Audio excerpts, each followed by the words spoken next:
All right, everybody, welcome to a B Southeast Semifinals edition of the Ace and Ektar Heroes of the Storm casting podcast. I am Ace. He's Ektar. Ektar, how are you doing today?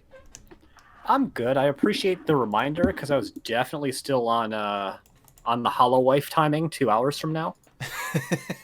Yeah, I was like 5 minutes ago, I was like, so Ektar's not here, and he said in my stream, see you in 6 hours. And that wasn't at 2 p.m. my time. So, Yeah, I was like, it's I just realized this now and not like a couple hours ago. yeah. I don't always remember things, especially time is it's pretty bad. Yeah, definitely one of those things that's pretty bad. But no, I hope we have a good time here as we'll be watching number 1 seed Deathweb take on the number 4 seed ProBUs. And yeah, it's gonna be pretty good. Yeah. I haven't seen much of Deathweb. I don't think we have cast them, but we've definitely cast ProBUs. But both these teams performed really well during the regular season, so I'm hoping to see a nice competitive match here tonight. Yeah, if I'm getting the ready up, if I am remembering correctly, like the B Southeast was the split division where you had 4 or 5 really strong teams at the top and then a huge gap and 4 or 5 teams that I think are all out of the playoffs now. Let's see, if I go to the tournament tab, 1, 2, 3, and 4 moved on to the second round, just like we are moving in to Tomb of the Spider Queen here. So, And because I missed all of the stuff, and because I wasn't actually watching the stream very closely, how did we get here, in fact? all right, that is a good question. I'll go ahead and flip back to the screen for it. Deathweb automatically won the coin toss and opted for map pick, which actually kind of blew me away. I had already marked ProBUs on the tracker as a map pick, but in fact they didn't. Deathweb went ahead and banned out Hanamura. ProBUs banned out Dragonshire. Alterac was banned by Deathweb as well. Then finally ProBUs wrapping up with an Infernal Shrines ban. And Deathweb has opted for the Tomb of the Spider Queen first. And ProBUs, you are not playing against Lurk Patrol. So I find a lot of the way that this shook out to be pretty interesting then. In the original series between Deathweb and ProBUs, it was a 2-1 victory for Deathweb. And the one map that ProBUs won was Alterac Pass, so I think it's prudent that Deathweb banned that out here, but previously ProBUs had actually banned out Tomb of the Spider Queen against Deathweb, and now we're seeing it here as map number 1. So definitely seems like Deathweb are feeling pretty comfortable with this map choice. Yeah, that does seem to be the case here. Yeah, I did say top 4 teams moved along, and there were 5 whole teams that competed. You know, you hate to see it. B Southeast bottom half kind of imploded at the end of the season, but you know what? Just We're a lot, here. yeah. Yeah, it's strange. I haven't seen anything like it in 10 seasons of a whole bottom half of the division just be like, I'm a head out. Yeah. Yeah, Heroes heading out this game so far. Maiev and Cassia banned out by ProBUs. Ektar, do you have stats open? I am looking through stats presently, yes. Does Deathweb play the Maiev? Mouthlon. Yep. Genji and Maiev are banned. Deathweb does in fact play Maiev. They've played Maiev 3 times, won twice. That's pretty good. A loss, though, on Maiev, actually somewhat significant because Deathweb does not have a lot of losses. That's true. On the other side, Diva and Orphea banned out by Deathweb. So, yeah, by the way, tons of people from Hololive Gaming Catgirls in chat, along with some other BSE players, so they'll have more scoop than we do, as this is not our division of specialty, and they will have done all the scouting for us, so thanks to them. Appreciate it. So looking at what Deathweb has done on this map in the past, they've played the map 4 times, and they've taken Sonya 3 of those times, and the 4th time she was banned out. That sounds like 100% popularity to me. It sure is. I would not be terribly surprised to see Sonya getting picked up or banned in the second round. Yep, that is very true. And a lot of those 100% popularity heroes beget more 100% popularity as you want to pick/ban them. And there is Sage. the counter draft with Yeah. that Sonya. This is also the map where they had run Maiev twice of their 3 times and won with it both times. So definitely ProBUs showing that they've done their homework. Yep, very true. And you would expect the teams to do their homework at this level of competition. As much as I would say on the line, in quotes. I want to see the teams really bring it and give us a nice match here as well. So, Lunara also picked up by Blue Oyster. I've seen him play the off lane, so I'm interested that he's on the Lunara here. But, I don't know ProBUs' full lineup and all their arrangements and all that stuff. Trickshot plays Diablo on cooldown, or off cooldown. Fair enough. I guess it plays a little bit of Diablo. Kind of like Legacy from Cosmos. Interestingly, ProBUs have not played this map all season. Really? Not once. That's incredible. Is that... Because they wouldn't ban it unless they did. I mean, they banned it in their previous series versus Deathweb. Fair enough. But do they ban it every time? Interesting. Interesting. Couldn't tell you, but yeah, 0 games played on this map. At least prior to playoffs. There's possible they did it in the previous playoff series. I don't know if the current stats of the Storm update covers that or not, but definitely they don't play this map often. So there's actually pretty hard for both Deathweb and us as the casters to figure out what it is that ProBUs want to do based on history. That is very true, and that might be one of the reasons why ProBUs let this map through, is that they have a pocket strat that they can pull out that they literally haven't shown all season, so that would be quite good. Irby going with the pretty standard Ana, and John Bunyan going with the Mephisto for this game. That's going to be interesting, and boy, that is a short-range auto-attack melee composition that Deathweb has put together. They sure have. This is definitely a lot on Deathweb to get the picks. They have the damage and the CC to do it, and it feels like the onus is on ProBUs to survive the engage attempts that are going to be coming out from Deathweb. Yeah, and they don't have a ton of tools to make that happen. 8-Bit's going to have to really get the critical shield glares onto Joko to keep that burst damage down, and maybe even Mouflon, if possible. So I might be. So yeah. This might be my healer bias showing, but I think a lot of this game is going to come down to Irby's sleep darts. Mm-hmm. Sleep darts and stun cleanses as well. Yes, stun cleanse is a lot later in the game though. So true fact. True fact. All right. Oh no, my buttons broke. Oh. Center mouse wheel's broken. I'm in trouble. All right, on the left side of the map, I have a rebound button for that. On the left side of the map, in the blue trunks, we do have your #1 seed, Deathweb, with Mouflon playing the Greymane, Joko on Tychus, Tops, the trading card company, playing Imperious, Trickshot on Diablo, and USA Mafia playing the Deckard Cain. And on the right-hand side, in the red trunks, your #4 seed, looking for that upset are ProBUs with Sage playing the Sonya. Blue Oyster is on the Lunara. Irby on their patented Ana. 8-Bit playing the Johanna, and John Bunyan playing Mephisto. Alright, checking out the level 1 talents as we always do. We do see the resurgence of Sapphire on Deckard Cain, as well as Diablo opting into the auto attack build to start. Yeah, Imperious is starting out with stab build, Ana going into the not so recently nerfed sleep dart build, and Furious Spark on level 1 from Mephisto, which I think is the normal that's talent. Standard, yeah. I think it is now. Strangely, I think is the natural perspective coming out from Lunara, not opting to go into Wisp Vision. Maybe because this map has very centralized bushes that get moved through frequently, so you can't guarantee as much of the uptime out on that. But it's still such a strong talent.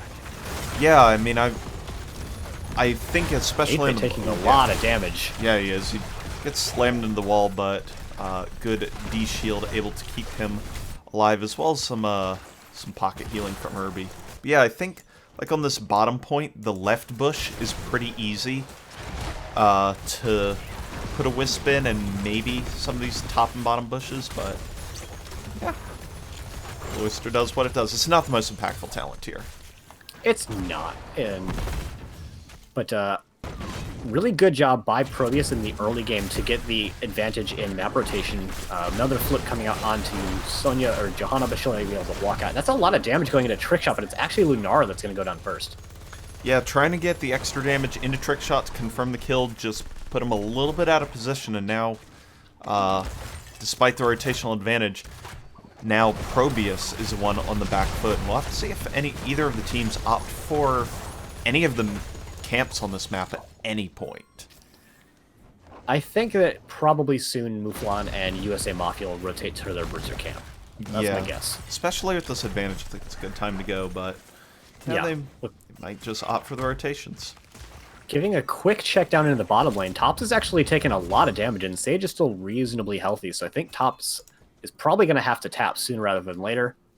And there it is. Yep, and Sage hasn't tapped yet, so a little bit of an advantage coming out for ProBUs in the bottom lane, but nothing too major to speak of. Irby with another Sleep Dart onto the Diablo, so does continue to be annoying as Diablo tries to anchor and post up in bushes. Even just taking this position, though, makes it so that, you know, ProBUs have to take a longer rotation. It's just slowing down the rotations a little bit. Probably doesn't matter too much, but, you know, every small advantage you can get, and we do have the continuation of the gem build coming out from the Deckard Cain here. Blue Oyster stepping very close to Trickshot, but just barely out of range. Yep, that is okay. Sage rotation to the bot lane? No, not quite. Yep, good identification there by ProBUs. That the members of Deathweb rotated downward to turn in, and maybe even find a pick instead of upward, so nice job there, not overextending in lane too much. And it looks like it's turn-in time as both teams are approaching that 50 gem first turn-in. Importantly, Imperius got his gems turned in, and it's always the soul laner that's the hardest to get turned in, so that's a decent little advantage over in favor of Deathweb, but they don't actually have a turn-in available yet, and their opponents do. Yeah, that is very true. Blue Oyster rotating right by Mouflon. That was a little spooky overall. 8-Bit going to go ahead and not get turned in as a Cocktail interrupts it. And we'll have to see what both teams try to do, whether it's pick up level 7 or try and rotate around the map to get their gems turned in. As far as Deathweb is concerned, they do need turn-ins on 2 players at this point. A big turn-in attempt, but that is going to get interrupted by Trickshot. 8-Bit actually stepping off entirely, not even trying to finish the turn-in. Lots of damage going into Trickshot. Is probably going to get away, just barely, and that does buy enough space for their opponents to get the first turn-in. Yep, it is first turn-in. Both teams are level 7, no major advantages on the map, so I don't expect this to get too much, maybe a front wall or 2. But nonetheless, still a good momentum to start the game with for Deathweb. Yeah. And because of how early they got the turn-in, it's very unlikely that they'll have a second turn-in immediately off the bat. So they're really just trying to find a little bit of an XP advantage, or maybe a rotational advantage that'll allow them to get a kill and take something else. Yep, that is true. Webweaver already cleaned up in the top lane, getting almost no damage done. And now the mid Webweaver, along with the members of Deathweb, are pushing here in the mid. They get front wall and the well, importantly, and I think that'll just be about it. And looking at bottom, probably another front wall.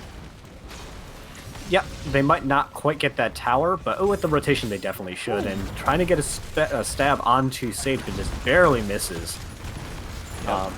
And that will allow them to get the continuation of the wall, but they need to back out before their opponents try to counter-engage. Big spear hitting out onto 2, however, is putting a lot of damage into this Sonya, and that's 25 gems that they really want to try and pick back up. John Bunyan's going to drop the Shade to try and get in, get out. Might get a kill on a Joker, but instead gets stabbed himself. Does drop the nice Gladiator's Medallion to go ahead and get out of there and avoid any follow-up CC. And does escape with 32 gems. So now, despite the kills, ProBUs does have a turn-in, but Deathweb with map control and a little bit of an advantage towards level 10. I like that the members of ProBUs are taking this camp now. They can't step out anywhere enough to actually soak at the moment just because of the kill that they had to give up there. So they're taking this camp as something that they can do very safely. Their opponents are going to get a little bit of a turn-in, but they don't have a full turn-in, and members of ProBUs do need to get someone into top lane. But now that the waves are pushed in against them a little bit farther, they have the ability to step up and get this XP. And, I mean, the members of Deathweb got a small XP advantage, but not a huge one. No, but it will get them to level 10 a little bit sooner. And that window might allow them to pick up 12 more gems and get a turn in. It is unlikely, absolutely not actually, as ProBUs goes ahead, clears a wave, and rockets up to level 10 first. Blessed Shield not picked yet. There it is. I thought I heard it, but I was back to different sound cue. Nano, Durance Hate, Wrath, and Leaping Strike, so nothing out of the ordinary for ProBUs. And here come a bunch of these ults as Diablo's engaged target. The Biotic Grenade caused a lot of problems, but the counter engage from USA Mafia is very good with the Stay a While and Listen, interrupting the combo. Lunara's first to go down. Mouflon and Trickshot both very, very low, as ProBUs seems to actually be ahead in health bars here. Tops goes ahead and gets taken out as well, and is a 1-for-1 trade so far. Yep, it's a very close team fight, and it could actually still turn in either direction. John Bunyan very lucky not to go down there, but Sonya goes back in. Sage is whirlwinding for their life and just barely survives. Did it? I didn't hate the turnaround there, but I did not like that the two of them went in separately. That almost spelt death for two different heroes. Lunara did have a lot of gems, but I believe most of them did get picked up by John Bunyan. Yeah, I mean, there definitely are enough gems around to confirm that. Ooh, Cocktail misses from Mouflon. Barely missing the Cocktail, and that's 40 gems just about going in from 8-bit, so he's going to be really happy to offload those. Yeah, that allows them to play a little bit more aggressively, and as long as they keep John Bunyan safe here with the 34 gems and Sage with 14, they'll have a follow-up turn. Both teams will actually have a follow-up turn into this, and that's really an important part, is who gets that third turn in here. 8-bit stepping it onto Joko, who's just going to rip that shield off, so not going to have that D-shield available for another 20 seconds. So I have to play a little bit safe until Irby can get him topped off. But they're playing pretty aggressive into this top lane, which means no one on the side of Deathweb is currently available to clear out mid, and that's where Sonya's going to rotate. Yep, Tychus did opt for the bigger they are in level 4, so that does do a lot of early damage in a fight, or onto any target, but doesn't do well at finishing kills. But you know, that's what the rest of the team's for. Yeah, actually this Webweaver phase getting cleaned up relatively nicely from the members of Deathweb. Blue Oyster's in a weird spot, does Leaping Strike to get themselves away a little bit. Another one is going to get them fully out of engage range. So they, similar to their opponents, got a couple of front walls, some damage in mid, but not enough to get it. And with the 10 seconds before the egg actually spawning again, I think Deathweb can clear enough of this to make a defense on the turn-ins. We'll have to see what team is more vigilant about turning in immediately. It does seem like Deathweb's putting 10 in on Greymane. 8-bit's going to go ahead and get the interrupt on that and use the Johanna D to escape. And while that was going on, John Bunyan and Blue Oyster offloaded gems in bottom lane. And that'll give the back-to-back turn. And here's Joko. Ooh, I think he medallion that Blessed Shield as it went right through him. And now Blue Oyster in a really bad spot. Durance is going to come out to peel everybody out. And that'll be no kills, but a lot of really good plays to get in and out of that. It is, but it's a lot of spread damage. The Durance went out onto Greymane, the Lunara damage went into Joko, and no one got that close to dying. So Deckard Kane's going to be able to heal people up relatively well. A Leaping Strike in without a Leaping Strike out is going to put them into a weird spot, but they do have the jump out. What? The go for the throat is going to secure that kill. The APOC is going to find some damage, and that is another kill now going out onto Sonya. Lots of damage being put into the members of ProBUs, and they're not going to find a lot of value off of this turn-in because of it. No, absolutely not. I want to check that death recap, because for Lunara, that damage came out so fast here. They got nine stacks of Wizened Duelist as well as the Go for the Throat damage. Yeah, it was Dark Flight, Basic, Razor Swipe, and Go for the Throat, all in 0.6 seconds. So that's a really solid combo, putting out a lot of damage to finish off that kill. Now Deathweb is up half a level and has a turn-in almost for free. Once again, the members of ProBUs are taking this Bruiser camp when their opponents have an advantage.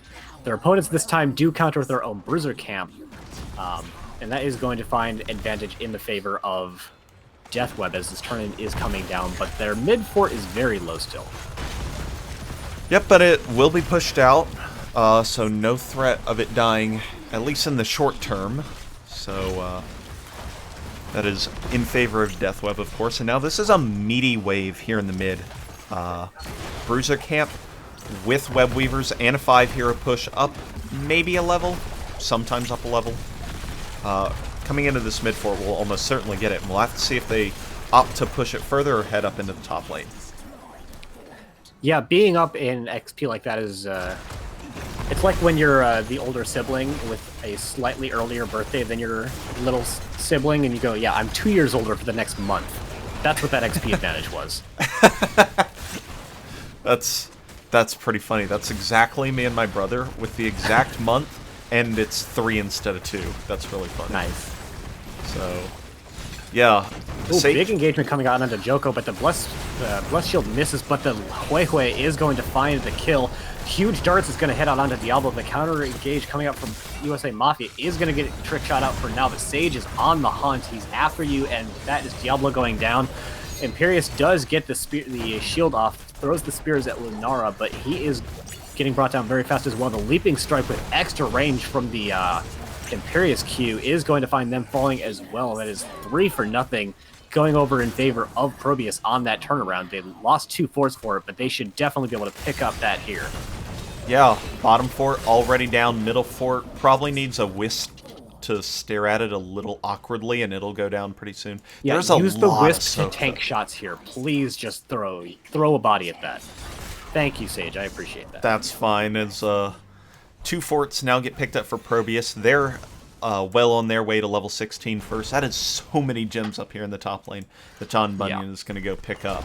I don't like how many members of ProBUs are actually around the turn-in area, because they are only even in numbers, and like they're up 16 for a little bit, but it was just before they would have picked them. It was too even of a fight in theory.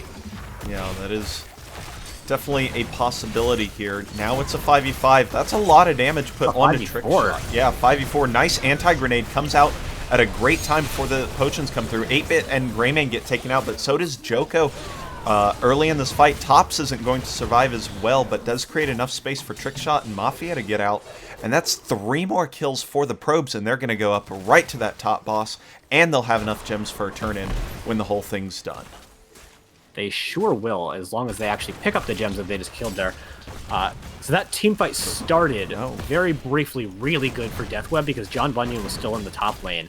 But as soon as he got within range, he got the Durance into Blink with Nano and just pumped out the damage into all of the clustered members of Deathweb. So almost a really amazing fight from Deathweb, but it just swung too hard with the Nano boosted. Yeah, with the Nano Mephisto is just Mephisto. Thank you. That Names is are so hard. Yeah, they sure are. They're 1 gem off turn, and please someone go get it. Yep, that was a little bit of that timing thing where they didn't pick up the top lane gem, and now their Web Weavers are going to come in desynced from their boss. So instead, Bloister's going to go ahead, start this bottom siege camp to augment the Web Weaver push, and then they'll manually go ahead and push the other lanes up. So yeah, and the top lane fort did fall, so they will get that first catapult coming into the top lane about the same time as the Web Weaver. So that's going to be decent push, but it's definitely no boss turn. You know, it's interesting. It's actually a kata in every single lane with this push. So it's actually just a really opportune time that the waves spawn the way they did right there. So this Web Weaver wave could have the chance to be even a little more punishing than you may normally expect if it gets to get lots of pushing done. And I like that the members of ProBUs are 5 pushing top lane. They really want to try and force down this keep, and they can see that Deathweb are split out. They see Imperius in the bot lane, Diablo's in the mid lane, even Tychus, I think, was just in the mid lane. So they're trying to really put all of their eggs into this push top basket to try and get this keep advantage here. Yep, and they are looking for it, but the Web Weaver is going down relatively quick after the Odin was used to de-push the lane. Blue Oyster looking a little worse for wear. As 8-Bit goes in, Sage gets slammed into a wall as the Durance come out. This will be the fight that helps Mephisto get a lot of damage off with the Durance plus the Lunara, but that is not quite enough, and ProBUs are going to be running on out of here. Mafia goes ahead, gets the sleep into the APOC combo. Sonya's already down. Now 8-Bit in a bunch of trouble, but does have that D-shield to escape. Bottom lane still has the Siege Giants that Deathweb will have to deal with at some point. Ooh, Joko getting hit with the Noxious Blossom? Is that what that's called? The Q? It Yeah. is what that's called. Let's go. The Q is Noxious Blossom. Nice name. Good call. Yeah, Joko actually got really low there, but a couple of super pots are going to get him nicely topped off. Yep, that is true. I want to note, Ektar, let's look at some builds while the teams are taking a little bit of downtime. We do not have the continuation of the full auto attack build from Diablo. Correct. Definitely going into the 16 and 13 slam talents. Yep, and even going for Fire Stomp on 7 yeah. instead of Blessed Momentum. It Great is, main, full auto. as you would expect from Ana, not going into the Hysteria, going for the Shard of Hatred instead, so getting the cooldowns on auto attacks. I think Hysteria could have been huge with as much value as he's been getting in these team fights. Yeah, that is very possible. And also of note, no continuation of Q talents on Imperius. Here comes a Blessed Shield. Big Blood Shield engage Joko. with the level 20. The Radiating Faith hitting out onto a bunch of members, trying to peel it off with the Stay a While and Listen, but there is a lot of aggressive coming out from the members of ProBUs. But problem with their team comp is once John Bunyan blinks in, he can't really engage again for a long time. Yeah, that is true, but he does a lot of damage after he's done it, and now Lunar has the unfair advantage, plus the 20 talent that I can't think of the name. Intensifying Toxin. Intensifying Toxin, thank you, Lunar player, to go ahead and secure the kill onto the Imperius. So 2 more kills, and boss is up in a minute, so not there, but no turn-in available, so we'll have to see what ProBUs I want them to just opts push to do. bottom lane. Yeah, I think that's fine. They've got minions there, and they could just take out the Sonya come back. Yeah, Sonya's going to So clean up. Sonya splitting out makes this into a 3v4 under a relatively healthy keep. This is a doable but dangerous push coming up from the members of ProBUs. This could get turned on them really hard, especially with Tychus coming up right now.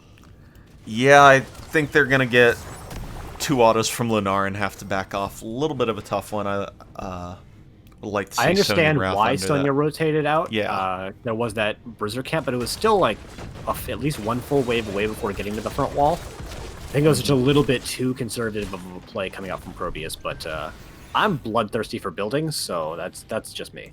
I mean, you got to get a keep to win the game, and that's pretty good. I like the... Objective fact. You know, I agree with you here from our omniscient observer viewpoint, not having to press all the buttons. It's true. I love having the observer view and not having to guess where the opponents are. It's pretty good. You Why get to can't I look a play lot like this smarter. all the time? Yeah, just download this thing at hotsmaphacks.ru. I'll get it to you, no problem. Sweet.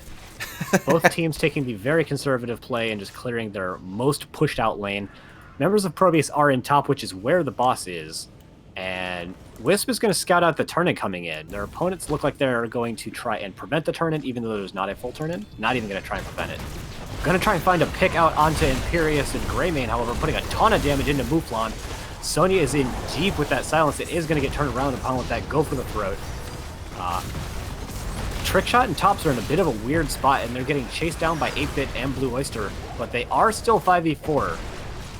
Yeah. John Lenny putting in a lot of damage. Trickshot is going to get below 0 hit points, but is going to get topped off anyway, and 8-Bit is going to be the next to fall here, and I think that this might be ProBUs throwing a little bit here. They're going to get the back kill onto Diablo, but he's going to come back with 0 souls.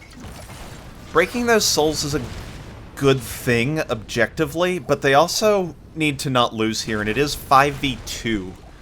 Yeah. You do Sonya's have down for Lunar. another 20-some seconds, too. Yeah, this is going to be a scary defense. I don't think they lose the game for sure. Like, they definitely could don't. lose the game, They though. could lose the game, especially if anyone gets picked. I don't think they do, but they absolutely lose this mid-keep, and maybe priority over the boss as well. Yeah.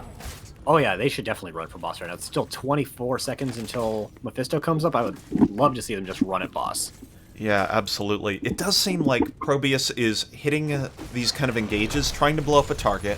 One of their members gets blown up, but it's not quite enough to make this happen. Ooh, this is... So they got the turn. Boss is still pretty healthy, though, and the members of ProBUs are on the chase. Uh-oh. Oh, Blue Oyster got caught with the root, but isn't going to get flipped by Diablo. Trickshot, like you said, very low right now. Irby kind of missing with the active reload. Imperius doesn't get the stab out onto Irby, but the stay a while with the Respect the Elderly is going to head out onto Irby, and they are going to fall. Yeah, Sage is going in pretty low as well, going to get taken out. They do get the Deckard Cain counter kill, which really cuts the sustain as they try and push with this. Blue Oyster is going to get taken down, though, and ProBUs down 4 for 1. Deathweb going to be able to push into this. Mouflon gets an insane engage range. That's the level 13 talent there on Greymane. And John Bunyan's going to go down 5 for 1, and that's going to be 5 for 1 game going over to Deathweb. I can't condone that joke. Yeah, you know. Yeah, really fine. well played by both teams, though. Like, before that team fight, it was 10 to 10 in kills. Yeah. Yeah, it was a great game. And I'm really looking forward to subsequent games in this series. Because that was Deathweb's map pick. So they had something prepared. So, yeah, but that was just solid play overall from both teams. And yeah, it was good. It was good. Frankly, I think ProBUs played the map better.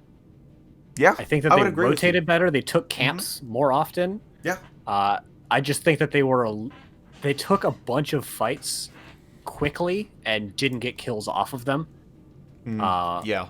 I mean, at which point Deathweb was able to turn it around on them. Yeah, it was, as I was trying to say before the team started fighting, how rude. ProBUs had always started the engagement, which is not really what you would expect from these the heroes on the comp. It's what you would expect from Mephisto, Johanna, and maybe Sonya. It's not so much what you expect out of Lunara specifically. Yeah, because she can put out tons of damage. Like, she won the lobby by 26,000 damage for hero damage, but it's slow. Yeah, that is very true. Deckard Cain is actually really good at healing up that kind of damage with the super pots. Mm-hmm. Yeah, that is very, very true.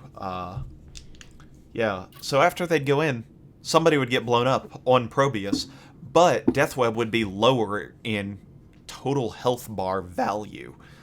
And it was often the case that ProBUs was able to fight through the player disadvantage and put out more sustained damage to eventually turn the fight. And Deathweb basically didn't let their members die in that last fight, which was very important. Tychus walked out with sub 1,000, and Diablo walked out with sub 1,000 health at some point. There was a number of team fights where poison damage was going to kill people, except then they received healing. Yeah, that is very true. All right, well, we have opted. We have gotten the next game open. It was picked by Deathweb. We're going to Volskaya Foundry. Seems like a pretty reasonable follow-up map. They moved us. Yeah. It's another pretty heavy rotation map. Not as heavy as Tomb of the Spider Queen. That's the heaviest rotation map in the pool. Mm-hmm. But there's a lot of rotations on this map as well, between mid, top, the lower left camp, and the top left camp, as well as trying to keep tabs on your opponent so they can't take the heal camp. And I mean, yeah, Deathweb picked the previous map, but I felt like maybe ProBUs played it a little bit better. I wouldn't be terribly surprised if ProBUs played this map really well as well. So I think this is a pretty exciting game. Yeah, I definitely agree. That I would say ProBUs did play the map better. They played the rotations. They had the bruiser camps more often. Deathweb's macro was relatively poor for what I would expect, considering they picked the map. They didn't take their bruiser camp often. They didn't take the siege camp often. They just kind of team fought their way to victory. And got what they needed to.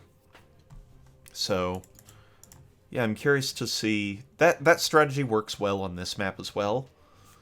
So that's kind of interesting, and I want to amend. ProBUs actually picked this map, so okay, that makes a lot of sense. Yeah, I kind of assumed, which means ProBUs opted for map pick. Yeah, I just kind of assumed when USA Mafia made the lobby that he was the one who picked the map and everything, because it came out pretty quick.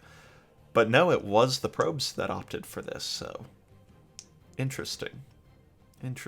What do they have in mind here? So, I have some ideas. But I wouldn't be terribly surprised if the Mephisto gets banned out here.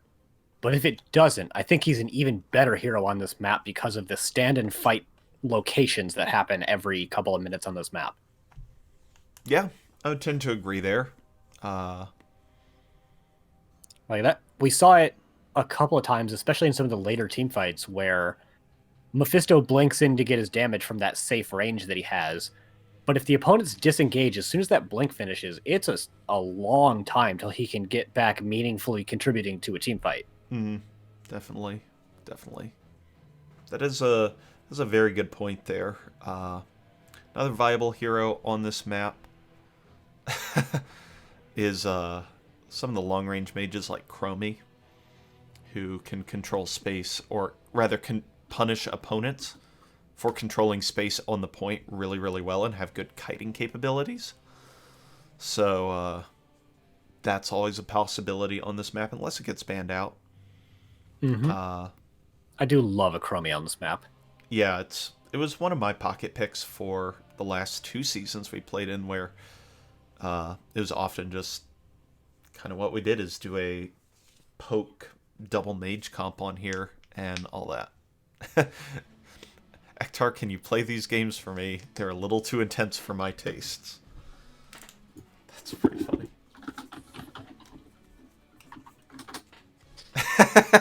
Put me in, coach. Put me in, coach. My Diablo is ready. That is not Diablo. That is Alex Straza. Oh, that is Alex Straza. How dare I? Alex Straza angry with the dragon face. Makes me sad that Chromie doesn't have anything similar. That is true. So. Actually, she does. Let's go. Yeah, Chromie. Oh, that's pretty that cute. Makes so much sense. Death? I've never seen someone use that one. Deathwing angry. We're just spamming emotes. Sorry, guys. The Ace and Ektar Here's the Stormcasting podcast has devolved into let's make a tier list out of all of the emotes that exist in this game. Swap, Ektar, and John Bunyan. As much as much as I know you wouldn't mind playing this one, do have to. If any way to stay in the playoffs, I'll do it. Yeah. oh, it hurts. So, yeah, we'll wait for. I'm guessing maybe USA Mafia. There we go. It's the portraits, guys. Yeah. It's when a team has matching portraits, you just match the portraits. And we're the casters. We have the same level in the same portraits. Like, just shove us together like 2 Zerglings out of the same egg, and we'll be in great shape. Yeah, it's anytime that I happen to be casting 2 teams that don't have portrait synergy, I just make one of the captains the lobby host, because they know their teams way better than I ever will. And if I can't just like do the picture match colors, no thanks. That's such a real caster feel. That's pretty funny. Shout out to all the casters out there that have felt that one before. Teams are ready, I think. So we'll hopefully be getting into this game too in just a minute. Make sure to root for your teams in the chat here, and thanks for coming out and watching. I'm never going to pronounce that name right. Desto the Da. My favorite part of this cast is they're pronouncing ProBUs correctly. Heck yeah, we've cast ProBUs in the past. I've had to ask in interviews in the past because I would have said ProBUs, but yeah, I like being correct in pronunciation on things, which is unfortunate because I'm terrible at it natively. Just sound it out, forehead. Yeah. So, yeah, well, let's see. What do we know? What can we predict for this game? Monster open, Mafia ready, says Deathweb. Love it. What do we think we need to see for a ProBUs comeback?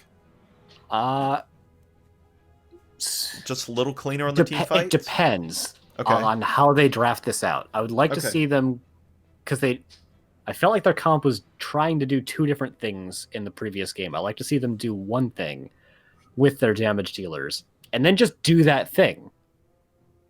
I mean, it's very vague and simple, but like they had a safe poke hero and a heavy burst engage Combo.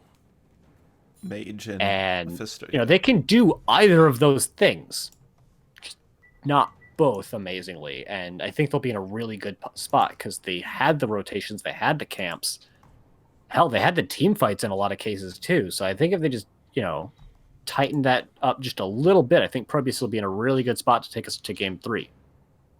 Likewise for Deathweb, tighten up their camp timings a little bit, and just slightly cleaner on their rotations, and they'll be in a great spot to not have to go to a game 3.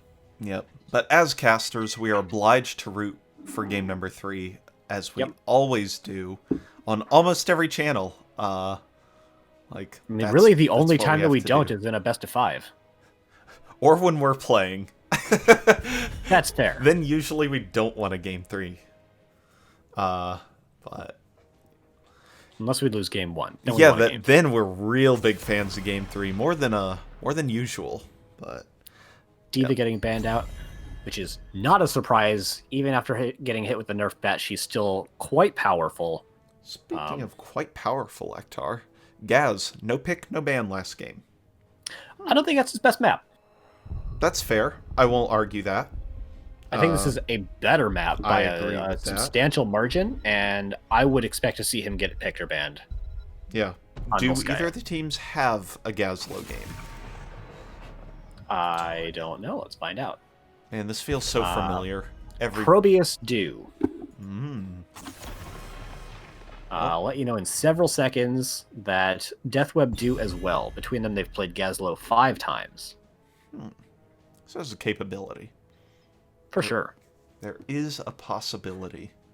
Admittedly, neither team is playing them at above a 50% win rate in that 2 and 3 game spread, but they've definitely both played them, or played him. That is true. I just realized, I hope I have transcoding on this channel. I don't. I'm only streaming at ridiculous quality. Unlucky. I hate that I don't get transcoding all the time, and I don't check to fix that. So apologies if the stream was a little bit too shiny. I went ahead and brought down the bitrate a little bit just in case that helps anybody's internet. I apologize that it was so high for my last broadcast. I never get transcoding, and Ace had to make me stop streaming at 4K. Yes. My internet or computer, one of the others, could not handle 4K streaming through Twitch, and that was a big oof. So, I want to share that joy with my viewers, but I know that some people watch Twitch on mobile, in which case their phone probably phones are more likely to have 4K than PCs. Screens, yes, but the processing to do it consistently on a live stream is maybe going to bring back that whole Samsung battery fire problem. RIP data plan. Oh my goodness. Let's go. All right. Oh, I love the Vikings so much on this map. But I hate how early they picked it. That's such a weird flex. Like, yes, but also Joko, no. That was that their Bruiser player last game? No, that was Tops. That was Tychus. Yeah, Joko played Tychus. Oh, that's super interesting then. And Mouflon moving from Grim into I wonder if Tops is still going to play a traditional Bruiser. That means we could have Joko playing a 4-man Vikings kind of comp and going into the Nordic attack squad and the Baylog talents that give him extra attack speed with the other 2 Vikings nearby. Isn't a 4-man Vikings just like taking a ranged assassin with extra steps? With a little more split push? It is, but it means you have extra micro potential. That is true. That is true. What an interesting pickup here. Lunara banned out and Zarya banned out by ProBUs. I wonder if...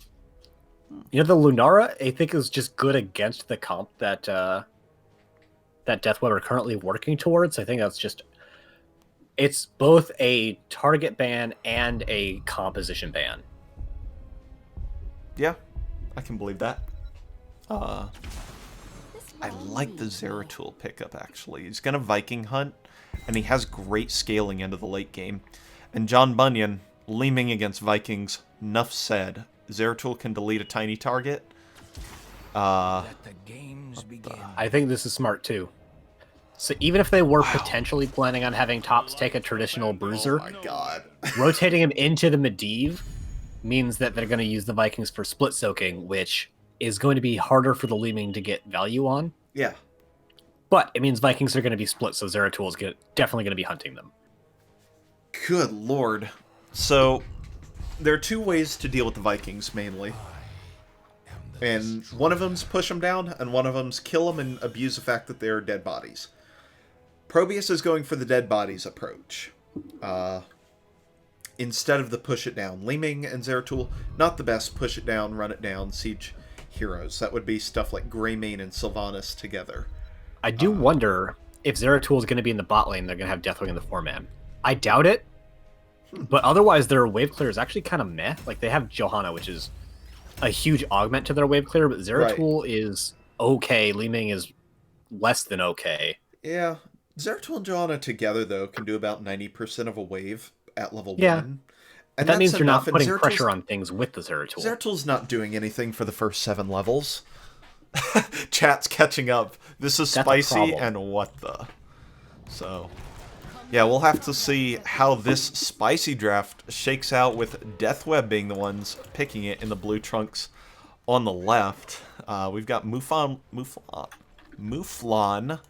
playing Vala, Tops playing Medivh, USA Mafia on Uther, Trickshot on ETC, and Joko on the Lost Vikings, the Lost Vikings, and the Lost Vikings. Not even going to call them out by name. Eric, Olaf, and Balog. On the right-hand side in the red trunks, your number 4 seed looking to get us to a game number 3. They are ProBUs, with Blue Oyster playing Deathwing, Irby playing Stukov, John Bunyan on the Leeming, Sage is on the Zeratul, and 8-Bit reprising his role on Johanna. All right, well, I do have... It is explosive attacks on 1. Oh, that's pretty wild. For those who are not adept with the talent tree of the Lost Vikings, and I don't blame you if you're not, that'll increase the splash damage against non-heroes by 100%. So Balog's going to be able to just rip through waves like this in the top lane. So they're going to go ahead and just be able to do lots and lots of wave clear, lots of split push, and then run a 4-man with a healer and a support down in the bottom lane, which is really kind of cool. Yeah, their opponents are playing Volskaya Foundry, and Deathweb are currently playing Towers of Doom. Yeah, although you're that absolutely kill in right. top lane by Sage is really important. Yeah, and it needs to happen a lot. That one doesn't, because it just forces them off the XP, although they are going to have Eric rotate up quickly enough that they don't miss any XP, but it does mean that they had to rotate Eric out of mid lane. Yep, that is true. Loyus are able to rotate down and try and bring some Deathwing carnage into the fight, but nobody goes down. The camp is still being taken by ProBUs, and Deathweb opting not to invade this time, at least for now. And with the Vikings going into the explosive attacks on level 1, they're not going to have that Viking bribery, so it's going to be onto mostly the Vala to actually go and get these camps, which, you know, she's great at, especially with this help from Uther getting those dong stacks. But it does make me suspicious that they're probably not going to go into the Mercenary Lord equivalent on level 4, which is what tends to happen with TLB on this map, so that you can get that extra extra value off of the turret buffs. Yeah. Yeah, in fights, which is one of the few mercenaries that can be really impactful. Instead, it is Eric the Swift. That is the other most common talent to get taken on that tier. Eric does get taken out in top lane by Zeratul again. Blue Oyster is just going to walk away because that's what Deathwing does.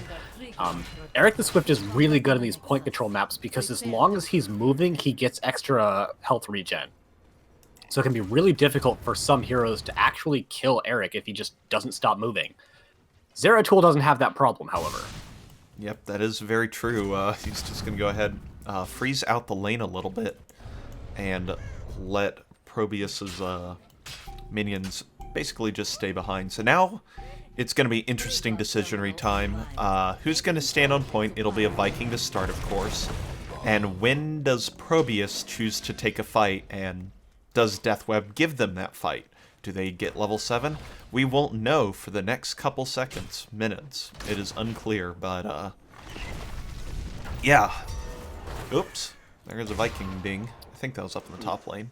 It was. Sage very nearly got the kill there, but Joko just managed to get out in time. Yep. I think that ProBUs are playing this reasonably well as they go for another kill in the top lane. Sage is still pretty low, however. Is able to get on out of there and tap up for health. But Joko's just been sitting on the point this time, and for anyone that doesn't know, Olaf has basically second wind like Malfurion does, so this poke damage really amounts to nothing until you get the kill. My favorite tank is Malfurion, and definitely not Muradin. Yep, that's the one. Yep. Cloister's going to go ahead and toast a portal for breakfast, which we're going to see a lot. Mafia gets left behind, actually, in that portal. Could have been a little bit awkward, but, yeah. Joko did actually hearth Olaf there. I think that was a mistake.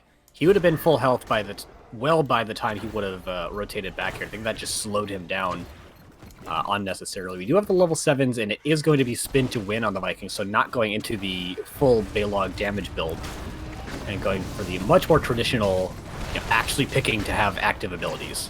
Yep, that is true. Sage in a bunch of trouble. Good delay on the slide from Trickshot. Does cost Zeratul his life, and that'll cost ProBUs this first point almost certainly.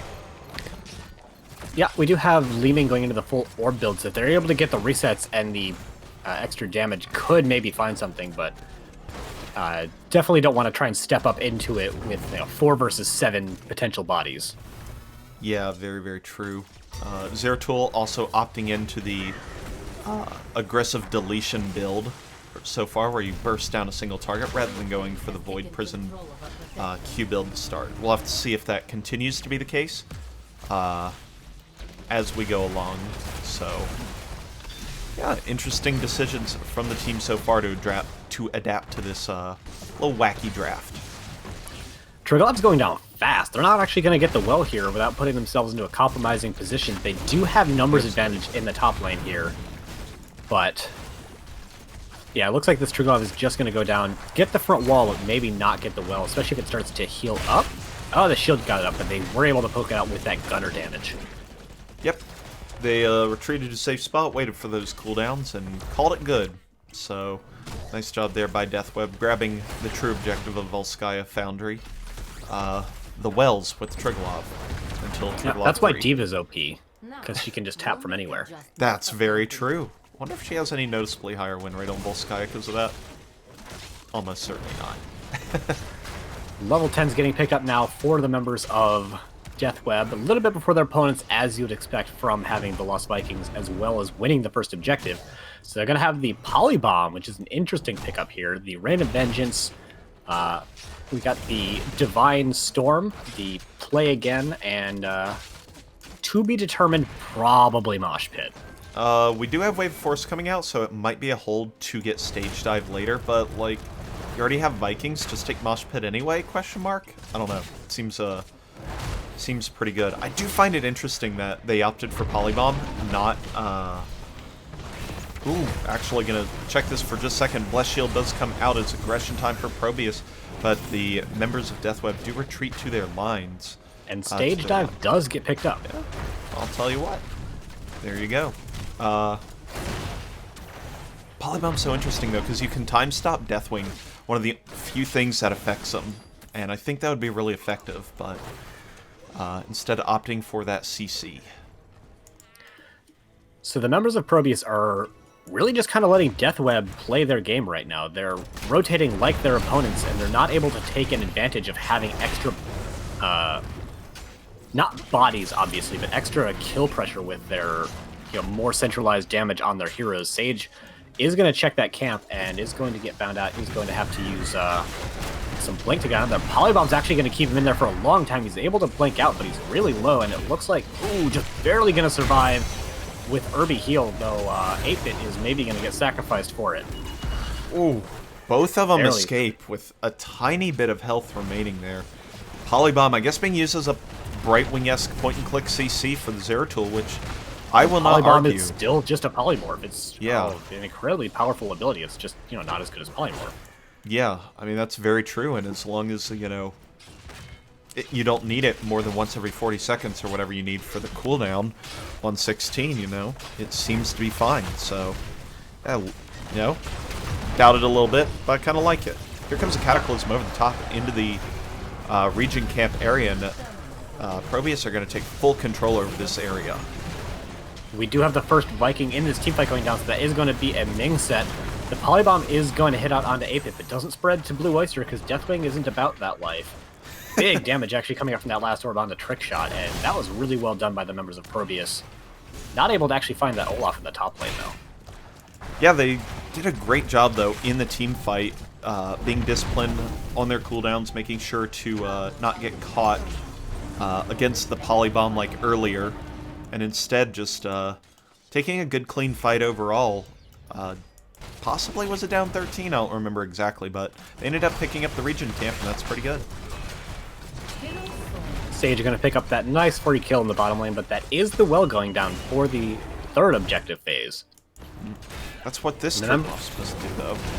I know. So what are they going to get instead? Ooh, big virulent reaction coming out onto Trickshot. Going to take not as much damage, honestly, as I was expecting, but that is going to be Eric going down once again as Sage is just sharking around the map. But Vikings have had this for a long time, and even though they didn't go into attack speed on 7, they did go into Nordic Attack Squad on 13, so 8-Bit gonna take a shit ton of damage, actually, from that much percent damage. That is so much damage. The spin does an actually ridiculous amount of damage, too.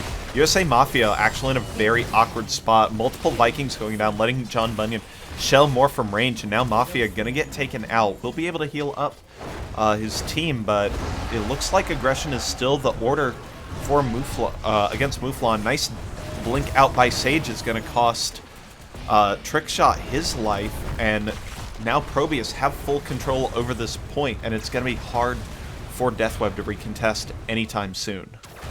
So because any game with the Lost Vikings turns into a discussion about specifically the Lost Vikings, back a few months ago when TLV got a very small series of changes, one of the things that they did was lower the damage of spin to win, but have it do double damage versus heroes. So their team fight is actually surprisingly good, even if they just go into the spin to win and jump.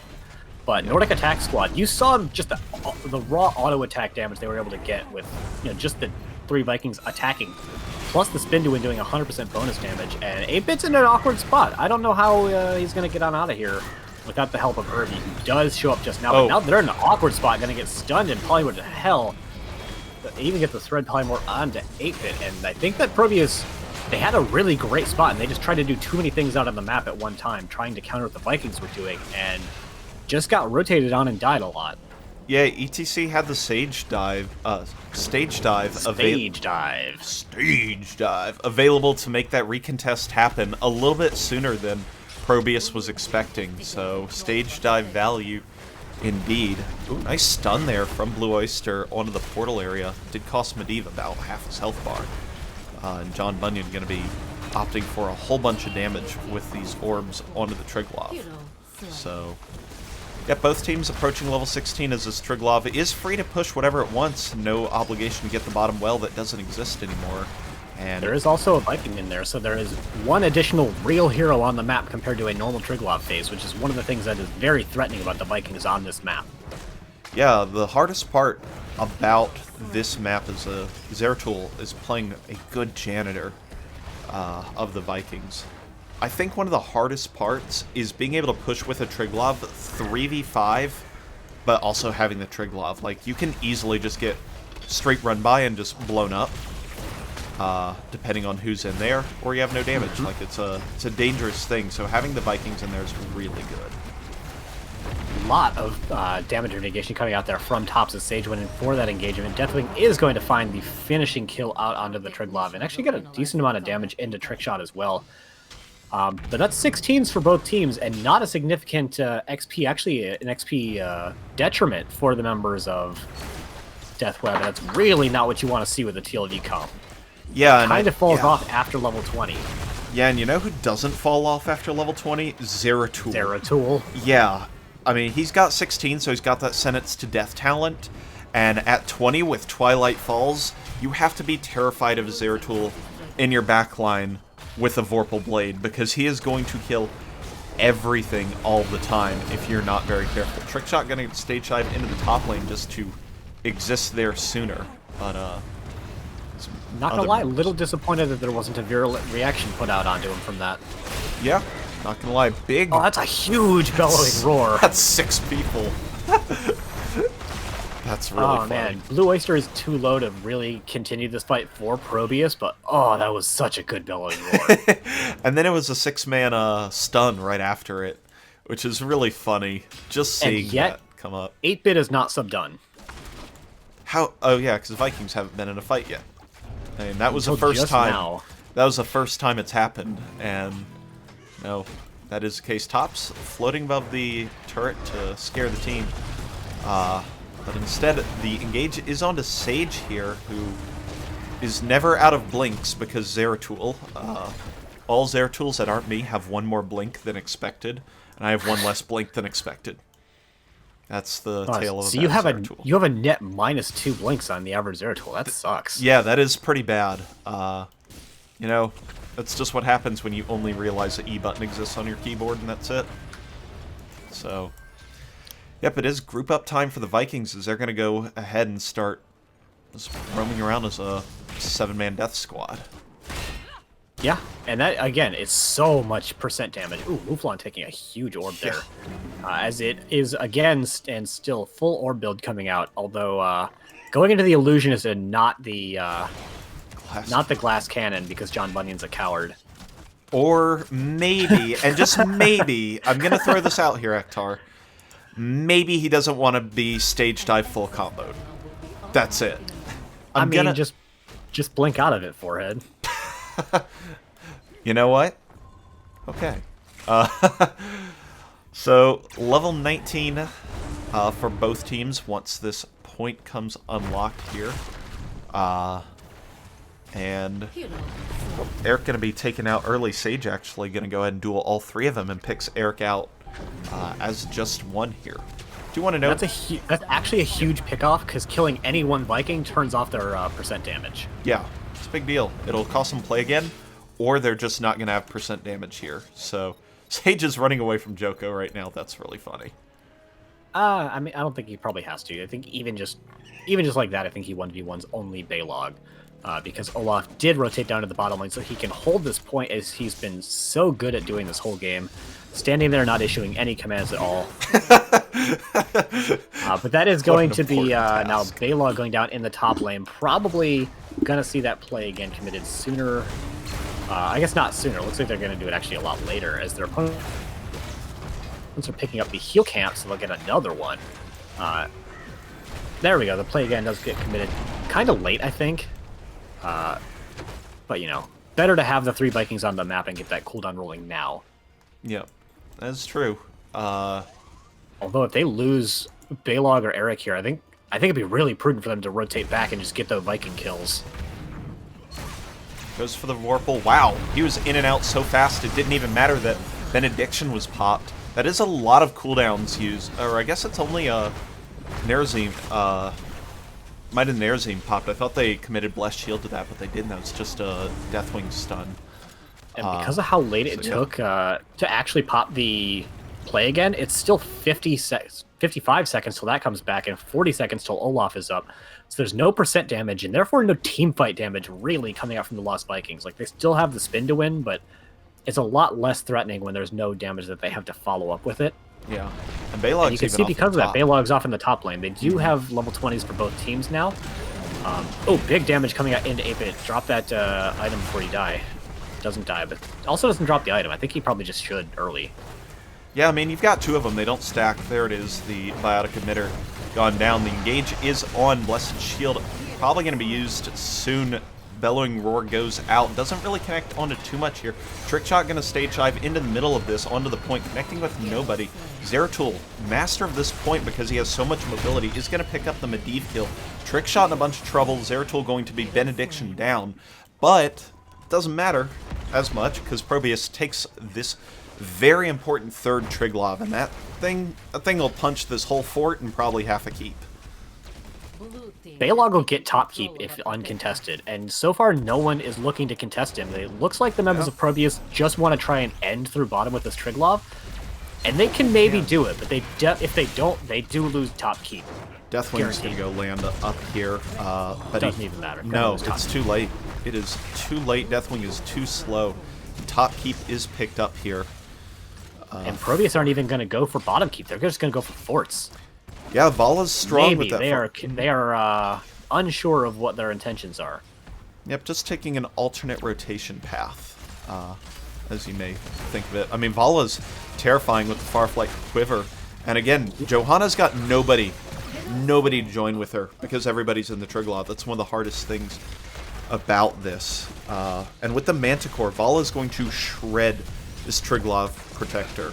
So, yeah, really... really good damage coming up from Blue Oyster to just put that damage down the line and kill so many Vikings. Yeah. But this is scary. Yeah, it is. John Bunyan's going to go ahead and die. Same with Blue Oyster. Urban in a bunch of trouble, and now they've overcommitted past the Triglav and Zeratul. Not the best safe hero to defend with, unless he goes hero mode 7v1 this game, and ooh, that's an offensive. I mean, there's a cheat Divine sheet. Storm available. Yeah, there is. Get him again. Go in. Oh, I like it. I like it. Oh, I missed the... He's doing decent work, but yeah. I still don't think it's going to be enough to deal. Like, even just the Vikings probably end here. Yeah, that is true. Super Glove Hands. Storm, so much damage. Yeah, it really is. Core's falling fast. Zeratul, you're going to have to make a play like 30 seconds ago. 8-Bit's here to help.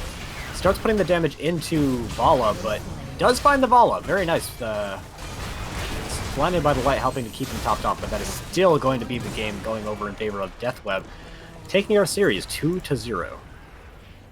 Yep. Valiant defense there, but unfortunately dissolves into the ether like the end of the ProBUs season will.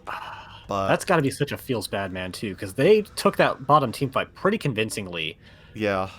And then, they lost, what, like 1 to 3 heroes there, and just, Or unfortunately, 4. 8-Bit unfortunately got just torn apart in the back line as the Triglav couldn't keep him topped off, and yeah. I mean, that's really well played by Deathweb, though, to go for that run by. And yeah, that's the thing I mentioned. Pushing with the Triglav is hard because everybody else is just so exposed. Can't be topped up, or you don't have damage, or you don't have a tank. It's one of those. Like, it's the triangle of sadness. So, that's what makes the map hard. Is pushing with that Triglav after the third one. So, let's see if we can't get an interview.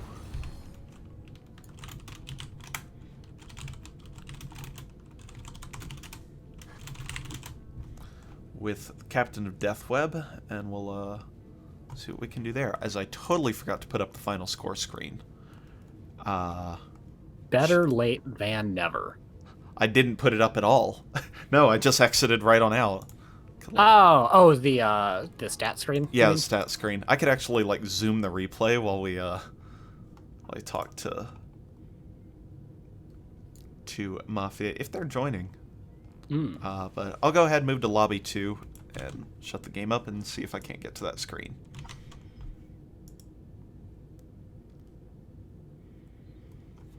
Alright, well, we're here. We'll see if we get... That's what you're looking for. Hmm? I still have it open. Ah, it's Tops. Hey, Tops. Hey. And Mouflon. Is this going to be a 5-man invade? Oh, yeah. It's a full team invasion. You can't do that till finals. Get out of here. Get out of here, all of you. Oh, we can leave with the captain if you want. You're fine. You're fine. Well, I guess we'll wait for fifth Joko? one. Yeah. Joko's in chat. There's Joko. It's there. Hey! Last to the team fight. Typical. Yep. Oh boy, that's all exciting. Better late than never. I just like picking out from teams that I have absolutely no idea how they work and just being, I can't believe you do that. So typical of you. And seeing what kind of sparks happen. But yeah, congratulations on your semifinals victory. Thank you. Thanks, you. Thanks. Thanks. All right. So, yeah, glad to get ProBUs, strong team. So, again, congrats to getting through them. Well, yeah, it was a strong team. Yeah. Where I'm gonna do the playoff section of this first. They're currently actively right now in Jazzleading stream, which is where we'll go in a minute. Amateur opponents are playing against Hololive Gaming Catgirls. Any preferences on teams? Anything you want to see going into your next match, which will be one of those two teams? Which teams already? Can you repeat them, please? Amateur opponent and Hololive Catgirl Gaming or something like that. Hololive Gaming Catgirls, yeah. Yeah. Right. Sorry. Yeah, for real, I don't really know. Both of them we can play against. No stress.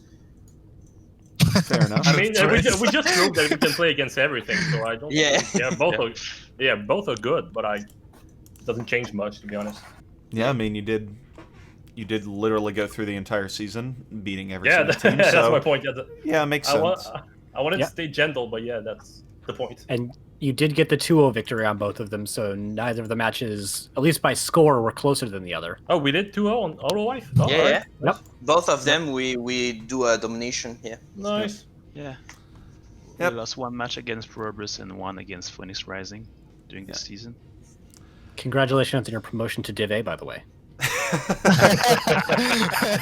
Congrats, Thank you you. played yourself. Oh,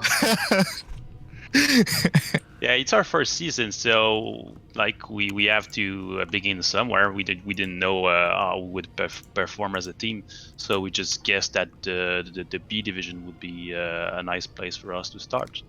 Yep, and placement committee. Seems to have worked out pretty well for you. Yeah, tend to agree. Yeah. So we.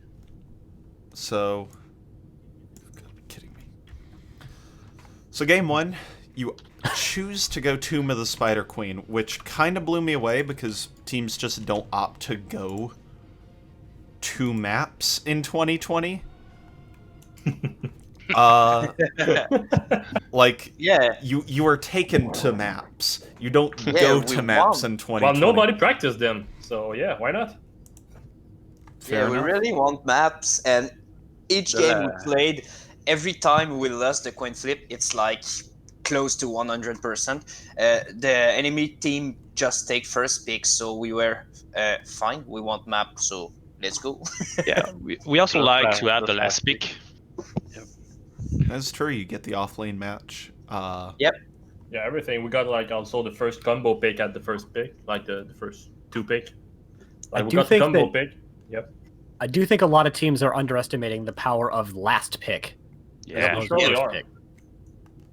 Yeah, because the last pick can be a really counter or to synergize properly with others. So last pick is very important also. yeah, it's very. Yeah, or you can you can counter the solo lane if you need to or anything.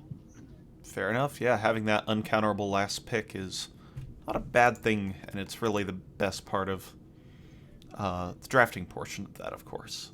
So, seems good. Seems good.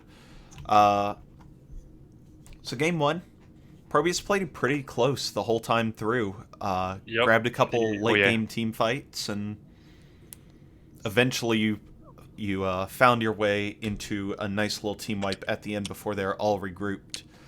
Yep. Any comments you have on that one?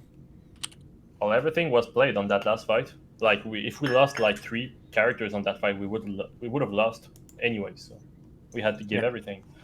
It was perfectly even on kills going into that team fight too. It was 10 versus 10, and then it ended up 15 to 11. So definitely a lot of power in those late game team fights. Yeah, for sure. The fact is, early game we had some difficulties to melt tanks. So as they have Deathwing and Johanna, we Not just Deathwing. No. have a lot Or- of difficulties on the team fight, and when we got the talent from the Lost Viking It's and not that much. Kisao Not the right. Deathwing, That's It's definitely the wrong- game 2. Hold up Yeah, now. the Yeah, game that's not game 1, dude. yeah. You're on the wrong game. I was talking at the second game, yeah. Yeah, we're not. Well, No, let's we're go asking. ahead and talk Sorry, about sorry. game number 2, because that's what we really want to talk pick my about. second monster. Let's talk about game number 2, because that's the interesting one, I suppose. Yeah. So you pop second round Vikings. You didn't even wait till after the ban. I which- mean, they would have banned him like Would the have second been, Yeah. round. probably. Every Yeah. team banned our last Vikings, so Fair we enough. really won it.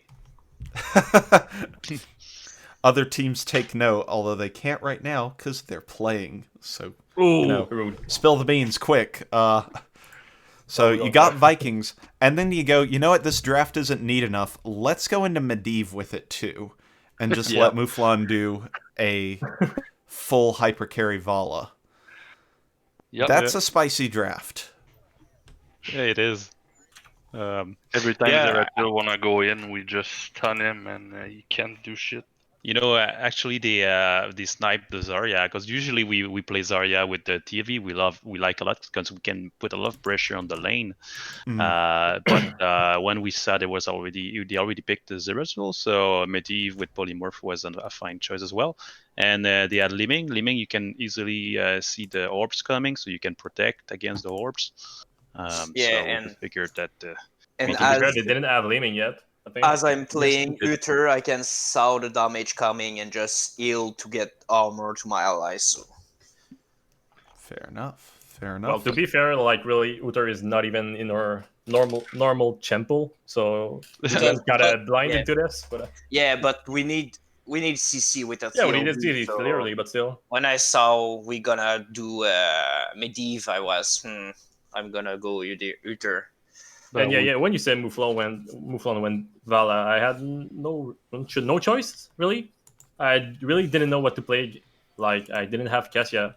They banned her, so I was like blinded by that, I guess. Fair enough. Fair enough.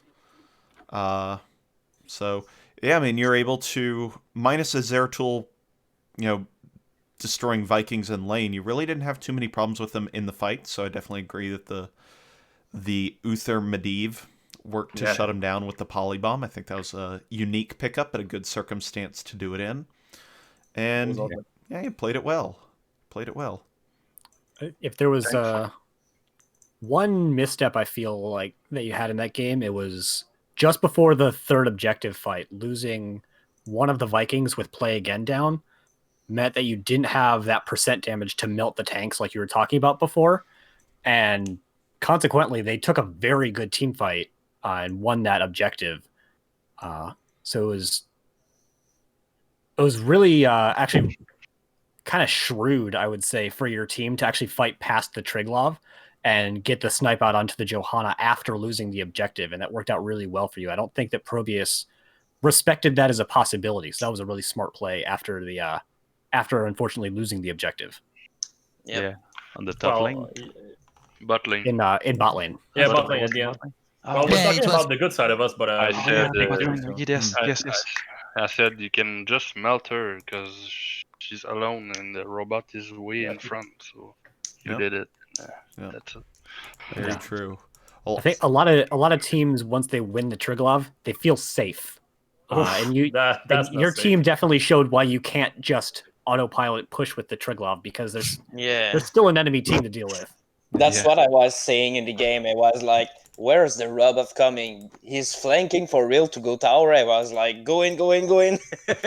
Yeah, like the point is they had push pressure, but they didn't have any pressure, like normal pressure, so we could do whatever we want. Yeah. very And true. meanwhile, Lord Viking was pushing top. Yeah, that's me. Why Yep. out of the world. Yep, they I got know. top keep that'll let you open up the win condition. So yeah, well done. Exactly. I definitely don't think that they respected Baylog with the explosive attacks, but also the Fury of the Storm on 20. Like, before level yeah, 20, that's huge. Vikings don't push very well, but as soon as you get that Fury of the Storm, they become really good at pushing lanes, even individually. Yep. Exactly, 20 as Viking is very useful for pushing. Also, with talent level 1, maxing me, for biolog damage, it helps a lot for pushing, but it's the only one who can push properly. Others are just soaking. Well, yeah, the Balog splash is kind of good when you don't need to take the bribe, because in this map, camps are not really like useful to do that fast. I mean, so we didn't need that talent. All right, I want to go and watch the other series, and I know a lot of the other B Southeast fans will as well. So we're going to wrap this up. So I'll let you guys drop any shoutouts, and we'll go ahead and get out of here. Nice. Yep, that's good. You guys want to like any shoutouts to anyone? Well, if there's any French in the chat, hi. There you go. I know that I'm pretty sure Tudimas was French. He hasn't done much casting this season, but he was a big caster in the past. Oh well, if you look at that, salut. Same with Dropping Babies, I think, from Phoenix Rising Diamond. So yeah, pretty neat. So, congratulations again. Hope looking forward to seeing you in the finals of B Southeast. And good luck to you. All right. Thanks. Thank you very much. Take care. Have a good night. Thank you for the interview. See ya. Yep. See ya. Have a good night. Ciao.